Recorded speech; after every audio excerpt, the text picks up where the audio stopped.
রাশিয়ার ভেতরে হামলায় ইউক্রেনকে দূরপাল্লার ক্ষেপণাস্ত্র ব্যবহারের অনুমতি দিয়েছে আমেরিকার প্রেসিডেন্ট জো বাইডেন। আর এই সিদ্ধান্তের জবাব দিতে পরমাণু নীতিতে বড় পরিবর্তন আনল রাশিয়া।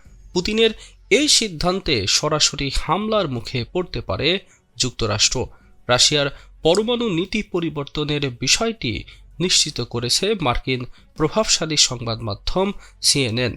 পরবর্তীত নীতি অনুসারে কোনো পরমাণু শক্তিহীন রাষ্ট্র যদি পরমাণু শক্তিধর রাষ্ট্রের সহায়তায় রাশিয়ার উপর হামলা চালায়, তবে তাকে যৌথ আক্রমণ বলে বিবেচনা করবে মস্কো। আর এই আগ্রাসনের জবাব দেবে রাশিয়া, সেটা হবে পরমাণু অস্ত্র দিয়ে।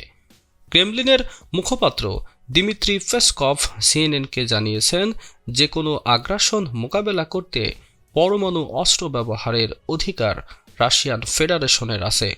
এদিকে রাশিয়ার এই পরমাণু নীতি পরিবর্তন যুক্তরাষ্ট্রসহ পশ্চিমা দেশগুলোর জন্য একটি কড়া বার্তা বলে মনে করছে সংবাদ মাধ্যম। কয়েকদিন পরেই হোয়াইট হাউস ছাড়ছেন জো বাইডেন। ক্ষমতা ছাড়ার ঠিক আগের মুহূর্তে রাশিয়ার হামলায় ইউক্রেনকে আর্মি ট্যাকটিক্যাল মিসাইল সিস্টেম এটিএসএম ব্যবহারের অনুমতি দেওয়ায় বিশ্বজুড়ে শুরু হয়েছে তোলপাড়। দেখা দিয়েছে তৃতীয় বিশ্বযুদ্ধের সম্ভাবনা। এদিকে এটিএসএম ক্ষেপণাস্ত্র ৩০০ কিলোমিটার দূরে আঘাত হানতে পারে।